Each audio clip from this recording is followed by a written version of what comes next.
यार सही में स्मैकडाउन को देखना और उसके बाद उसका रिव्यू बनाना मेरे लिए अब एक टास्क से कम नहीं रह गया। इतनी ज़्यादा मेहनत और दिमाग खराब हो जाता है इसको देखने में। पता नहीं मेरा ये दुख और दर्द कौन समझने वाला है, लेकिन जो हमें रेसलमेनिया में दुख दर्द मिला था ब्रॉक लेसनर के हारने की वजह से, शायद उस पे अब मरहम लगने वाला है। Okay, hello chatters, my name is Rohit and you are watching Wrestle Chatter. तो इस वीडियो में रिव्यू करने वाले हैं स्मैकडाउन के एपिसोड को और उसके साथ साथ डब्ल्यूडब्ल्यूई से रिलेटेड बाकी इंटरेस्टिंग चीजों के बारे में। तो थर्ड क्लास स्मैकडाउन को रिव्यू जल्दी से कर देते हैं। सबसे पहले जो शो की स्टार्टिंग है वो रिया रिप्ली के साथ होती है। वो आके बताती है कि जेड कारगिल को अगर रीमैच चाहिए तो मैं उसको दोबारा से पेल सकती हूँ, लेकिन निकल के कौन आया? Charlotte Flair and Alexa bliss. और यहाँ पे ये आके बोलते हैं कि हमारा कल, क्योंकि कल सैटरडे नाइट्स मेन इवेंट है जिसकी इतनी तगड़ी हाइप है कि भैया हम तो मरे जा रहे हैं बिल्कुल इसको देखने के लिए। तो उन्होंने ये बताया कि कल हमारा 6 वुमेन टैग टीम मैच होने वाला है। और लास्ट वीक जब हमें मदद की जरूरत थी तो रिया रिप्ली तो तुम आई क्यों नहीं, ऐसा करके वो बोलती है। तो मतलब इनके बीच में अपने ही कॉन्फ्लिक्ट्स चल रहे हैं। एलेक्सा ब्लिस थोड़ा सा चीजों को ठंडा करने की कोशिश करती है, लेकिन गर्मा गर्मी ज्यादा रिया रिप्ली और ये शार्लेट फ्लेयर की तरफ से हो रही थी। तो फिर उतने में वहां पे फिर फेटल इन्फ्लुएंस भी आ जाती है। उन्होंने इस चीज को बहुत एंजॉय किया और ये चीज लीड करता है कि आज शो पर इन दोनों टीम्स के बीच में एक टैग टीम मैच होने वाला है। वाओ, क्या सेगमेंट डब्ल्यूडब्ल्यूई ने डाला स्मैकडाउन को किक ऑफ करने के लिए। पूरी टोन ही सेट कर दी कि आज का स्मैकडाउन कितना जबरदस्त होने वाला है। इसके बाद नेक्स्ट आता है शो पर मैच टाला टोंगा और नाकामुरा के बीच में। फाइनली इनके बीच में जो मैच है वो हो चुका है। डिस्ट्रैक्शन होती है जिसकी वजह से ऑब्वियसली टाला टोंगा को इस मैच को जीतना था। और उसके बाद मेन कहानी ये थी कि क्या टामा टोंगा का सॉफ्ट कॉर्नर है नाकामुरा के लिए। तो वो चीज़ हमने क्या देखी, सोलो अपना समवन स्पाइक मारने के लिए जाते हैं, लेकिन टामा टोंगा ने उन्हें रोक दिया। ऐसा लगा कि भाई शायद हो सकता है कि टामा टोंगा अब कुछ मदद कर दे यहाँ पे, लेकिन उल्टा उन्होंने फिर नाकामुरा को मार दिया। तो जो क्राउड ने रिएक्शन दिया था कि ओ वाह कुछ होने वाला है, वो कुछ ये हुआ कि सोलो सिकोवा का ही साथ दे दिया है टामा टोंगा ने उसके बाद। तो पता नहीं इतने हफ्तों से वो जो दिखा रहे थे उसका मतलब क्या था या आगे जाके करने वाले हैं, तो हमें कितना सब्र करना है वो उसका तो खैर कोई आइडिया नहीं है। इसके बाद जब ये सारे मिलके मार रहे होते हैं एफटी वाले, तो डेमन प्रीस्ट आ जाते हैं सेव करने के लिए। जिसके बाद बैक स्टेज टामा टोंगा अब सोलो सिकोवा को एक तरीके से कमांड कर रहे हैं, या आप बोल सकते हो फैमिली है तो भाईचारा निभा रहे हैं। कहते हैं कि यार हमको हर किसी ने वीक समझ लिया है, तो सोलो सिकोवा तुम्हें हराना होगा डेमन प्रीस्ट को खुद के दम पर, खुद के बल पे। तो ये सोलो सिकोवा को भी इंटरेस्टिंग लगा कि हाँ भैया अगर अपना लोहा मनवाना है तो ठीक है, आज मैच कर लेंगे। और आज अभी डेमन प्रीस्ट और सोलो सिकोवा का भी मैच होने वाला है। इसके बाद शो पर नेक्स्ट आता है सेगमेंट बैक स्टेज से कोडी रोड्स और सैमी ज़ेन का। सैमी ज़ेन ने बहुत बुराइयां करी कोडी रोड्स के बारे में जब वो चले जाते हैं कि भाई ये तो गोल्डन बॉय है, ऐसा है वैसा है, मेरी जगह क्यों नहीं है स्मैकडाउन में। कोडी रोड्स ने आके बोला कि चल आजा भिड़ले। तो बस आजकल स्मैकडाउन में मैच बस ऐसे ही हो जा रहे हैं कि आजा भिड़ले आजा भिड़ले, ऐसे पता नहीं कितने मूवमेंट आ जाते हैं। और इस वजह से आज शो पर मैच होगा Cody Rhodes versus Sami Zayn का। इसके बाद आता है शो पर नेक्स्ट डब्ल्यूडब्ल्यूई का बहुत ही टाइम पास वाला सेगमेंट। और अब बताओ यार, मैं तो बार बार पूछना चाहूंगा कि जब मैंने पहली बार बोला था ना ओपन चैलेंजेस के बारे में, तो मैंने ऐसे इसके बारे में मैंने बोला था यार कुछ चीज़ें ओपिनियन होती है, कुछ चीज़ें फैक्ट होते हैं। मैं बता देता हूँ कि यार ये मेरा ओपिनियन है, हो सकता है आप इससे अग्री ना करो और वो कंप्लीटली फाइन है, इसीलिए मज़ा भी आता है कम्युनिटी में। लेकिन कुछ बातें फैक्ट की तरह ही होती हैं, फैक्ट ही होती हैं। ओपन चैलेंजेस की जो इन्होंने रेड पीट दी है भाई, आज टिफनी स्टार्टर ने भी ओपन चैलेंज किया। अब सोचो कोई भी बंदा ओपन चैलेंज करे, जैसे ब्रॉक लेसनर ओपन चैलेंज को एक तरीके से आंसर ही तो किया उसने, लेकिन ओपन चैलेंजेस की ऐसी रेड पीट दी कि हम कभी एक्सपेक्ट ही नहीं करते कि कुछ होगा। तो उन्होंने कहा टिफनी स्टार्टर के साथ क्या करना है, कुछ करने के लिए नहीं है, तो चलो भैया ओपन चैलेंज कर देते हैं। निकल के आती हैं लैश लेजेंड, और अब लैश लेजेंड ऐसे तो नहीं हार सकती थी। तो चेल्सी ग्रीन शायद कुछ सेटिंग करना चाह रही है टिफनी स्टार्टन के पास, क्योंकि उनके पास चैंपियनशिप है। और ये जो चेल्सी ग्रीन का गिमिक है ना, ये ही ओनली चीज है जो कि स्टोरी लाइन को एक्साइटिंग इंटरेस्टिंग बना देता है। लेकिन डब्ल्यूडब्ल्यूई चेल्सी ग्रीन में भी सही से इन्वेस्ट नहीं करती, तो उन्होंने धक्का दे दिया था नाया जैक्स को, जिसकी वजह से लैश लेजेंड डिस्ट्रैक्ट हो गई और रोल अप करके पीछे से टिफनी स्ट्रैटन ने अभी के लिए इस मैच में जो चैंपियनशिप है उसको रिटेन कर लिया है। लेकिन बैक स्टेज जाके फिर उनकी तोड़ाई भी हो जाती है, क्योंकि ब्लेक मनरो और चेल्सी ग्रीन का भी सेगमेंट था जहां पे वो उनके साथ भी यारी दोस्ती करना चाह रही हैं, अपनी सहेली बनाना चाह रही हैं। और उतने में फिर नाया जैक्स और लैश लेजेंड ने उनके ऊपर भी अटैक कर दिया। तो चेल्सी ग्रीन को अब शायद डब्ल्यूडब्ल्यूई के दिमाग का कुछ बल्ब जला है और उनको स्मैकडाउन में थोड़ा ज्यादा वो यूज करना शुरू कर रहे हैं। इसके बाद डैनहाउजन का भी सेगमेंट था, जहां पे आज पूरे स्मैकडाउन में ऐसा बताया जा रहा है कि भैया पावर का बहुत इशू है, लाइट कहीं जल जाती है बुझ जाती है, पता नहीं क्या हो रहा है। तो निक ऑल्डिस को पता लगा कि भैया ये तो डैनहाउजन कुछ अपनी लैब में कर रहा है और वहाँ पे अलग अलग वो पटाखे फट रहे हैं, वो अपनी क्लोन मशीन में कुछ तो एक्सपेरिमेंट कर रहे हैं। तो वही एक डैनहाउजन का सेगमेंट था। बट देखते हैं लीड कहाँ कर रहा है, क्या ये इसका कुछ मतलब है या फिर सिर्फ ये टीवी टाइम देने के लिए था डैनहाउजन को, क्योंकि डब्ल्यूडब्ल्यूई को पता है कि डैनहाउजन को देखने के लिए लोग फिर भी इंटरेस्टेड हो जाते हैं स्मैकडाउन में, वरना तो स्मैकडाउन के हालात कैसे हैं वो हम सबको पता ही है। इसके बाद देखो एक और प्राइम एग्जाम्पल घटिया स्मैकडाउन का। का। ट्रिक विलियम्स और लिली आर्टी आते हैं और उसके बाद वो अपनी बड़ाइयाँ कर रहे हैं, बातें कर रहे हैं। कार्मेलो हेस ने आके उनको चैलेंज किया और इतनी जेनरिक लाइंस उन्होंने आके बोली हैं भाई कि आपने कोई मेहनत ही नहीं करी है भाई अपना प्रोमो लिखने के लिए। वो कहते हैं कि ये जो चैंपियनशिप है ना, ये मैंने भी जीती थी, लेकिन चैंपियनशिप जीत के उसके बाद चैंपियन बने रहना कैसे, मैंने इन एंड आउट सारे ही अरीनास में ओपन चैलेंजेस किए, ब्लड स्वेट। भाई ये तो चैट जीपीटी लाइन बता देता है यार, मतलब चैट जीपीटी भी क्या, ये तो हमने, मुझे लगता है सबसे ज़्यादा किसी प्रोमो में लाइंस का यूज़ होगा तो वो ये लाइंस हैं।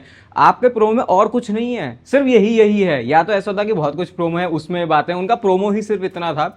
तो पता नहीं यार क्या डब्ल्यूडब्ल्यू के लोग सोच रहे हैं कि यार मेहनत नहीं हो पा रही, मेरे को तो समझ ही नहीं आ रहा ये क्या है। ये भाई $1 बिलियन कंपनी है जो कि नेटवर्क पे आती है और 3 घंटे का शो है, इतना तुम टेंट वेंट गाड़ते हो अपना, हर एक अरीना में जाएगा, उसके बाद तुम ये करते हो। मेरे तो समझ के बाहर है ये। इनको ये मैच करना था। ट्रिक विलियम्स वैसे इतना अग्री नहीं करते क्योंकि वो लिली आर्टी की थोड़ी सी बातों में आ जाते हैं, लेकिन फिर इवेंचुअली इनके बीच में सिंगल्स मैच होता है और मैच में हुआ ये कि रिकी सेंट्स आ जाते हैं जिसकी वजह से डिस्ट्रैक्शन हुआ और ये मैच कार्मेलो हेस नहीं जीत पाए और चैंपियनशिप अपनी रिटेन कर ली यहाँ पर ट्रिक विलियम्स ने। और बाद में फिर रिकी सेंट्स को उन्होंने बैक स्टेज धक्का भी देके मार दिया था और उसमें भी मैं एक डिटेलिंग बता दूंगा आपको। ये तो खैर बहुत ही मैं एक्सट्रीम बोल दे रहा हूँ, ये तो ऊपर का फिक्स कर लें तो बड़ी छोटी सी बात है, इसके लिए तो डब्ल्यूडब्ल्यू को तुम छोड़ भी सकते हो। वो रिकी सेंट्स को मारा उन्होंने, लेकिन ऐसा भी नहीं मारा कि मैं तेरा भूत उतार दूंगा, भाई तूने मेरे को टाइटल कॉस्ट करवाया है। वो धक्का देके चले गए और दिख भी रहा है कि बंदा सही से गिरा भी नहीं है, उसके बाद तो हंस भी रहा है। तो पता नहीं कार्मेलो हेस को क्या ही बोले, तो जो भी शो को या फिर चीज़ों को प्रोड्यूस कर रहा है, जो सेगमेंट्स को प्रोड्यूस कर रहा है, उनके बारे में हम बोलेंगे। आपको कब समझ में आएगा, जब आपने डब्ल्यूडब्ल्यू का पीक भी अच्छे से देखा हो, या पीक छोड़ो आपने कंसिस्टेंट बहुत टाइम से डब्ल्यूडब्ल्यू देखी हो। इतनी छोटी छोटी चीज़ें जो बच्चा देख के बता देगा वो डब्ल्यूडब्ल्यू से फिक्स नहीं हो रही, और ये स्मैकडाउन में ही होता है। मंडे नाइट रॉ तो लग रहा है कि कोई दूसरी कंपनी चला रही है, ऐसा नहीं कि वो कुछ अलग ही तगड़ा ही चल रहा है, लेकिन एटलीस्ट ऐसे गड्ढे नहीं है उसमें जैसा स्मैकडाउन में है, और वो कंसिस्टेंट हमको हर हफ्ते स्मैकडाउन में देखने को मिलते हैं। इसके बाद क्या होता है, नेक्स्ट मैच आता है और एलेक्सा ब्लिस, और वैसे लगा था कि ये शार्लेट फ्लेयर की टीम बन सकती है, लेकिन ये टीम बन गई शार्लेट फ्लेयर और रिया रिप्ली की। तो पता नहीं डब्ल्यूडब्ल्यू को ऐसा लग रहा है कि दोनों के बीच में क्योंकि खटपट है तो उनकी केमिस्ट्री दिखा देंगे, हमको मजा ही आ जाएगा। इतनी घटिया तुम स्मैकडाउन कर रहे हो, उसमें हम इस बात से हमें फर्क पड़ेगा कि किसका क्या केमिस्ट्री है।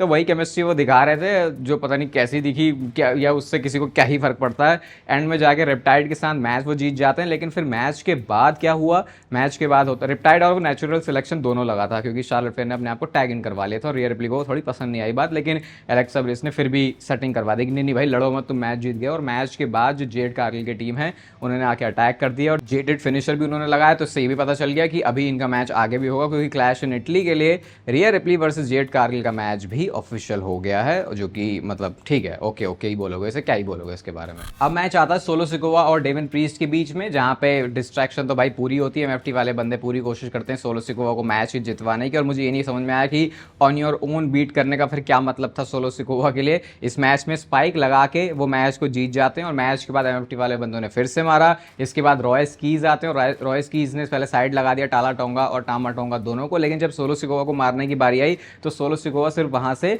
चले जाते हैं और वो डेविन प्रीस्ट को हेल्प भी कर रहे थे वहाँ पे। तो क्या हुआ, डेविन प्रीस्ट को समझ नहीं आया कि ये कौन आया मेरी हेल्प करने के लिए, उन्होंने उल्टा रॉयस कीज का ही गला पकड़ लिया। तो शायद उन्हें समझ नहीं आया कि, या फिर उन्होंने बोला कि भाई तू मेरे फट्टे में क्यों घुस रहा है। तो ऐसा करके डब्ल्यूडब्ल्यू अभी ये रॉयस कीज वाली स्टोरी लाइन को भी चला रही है कि भाई क्या ये सोलो सिकोवा के साथ आएंगे या फिर नहीं। ऑब्वियसली नहीं आएंगे, लेकिन वही ये एंगल इतने टाइम तक चलता रहेगा कि शायद हो सकता है हम लोगों के ये देखते देखते बाल भी सफ़ेद हो जाएं। और फिर आता शो का मेन इवेंट जहाँ पे सैमी ज़ेन और कोडी रोड्स का मैच था। इस मैच को मेन इवेंट में डाला था तो इंटेंस उन्होंने इसको बनाने की कोशिश करी, लेकिन मैच की कहानी ये है कि गुंथर आ जाते हैं, कोडी रोड्स को उन्होंने पीछे से पकड़ लिया स्लीपर होल्ड में, रेफरी उस वक्त उस चीज़ को देख नहीं रहा था। सैमी ज़ेन जाते हैं अटैक करने के लिए, एक्सीडेंटली उन्होंने गुंथर को ही गिरा दिया और क्रॉस रोड्स लगा के फिर सैमी ज़ेन इस मैच में हार गए। और मैच जीतने के बाद फिर कोडी रोड्स के ऊपर अटैक हो जाता है। ऐसा लगा कि शायद सैमी ज़ेन उन्हें बचा सकते हैं, वो आए, उन्होंने नज़ारे लिए और उसके बाद सैमी ज़ेन वहाँ से चले जाते हैं और गुंथर ने भर के स्लीपर होल्ड में गर्दन निचोड़ी है कोडी रोड्स की। और उसके बाद अनडिस्प्यूटेड चैंपियनशिप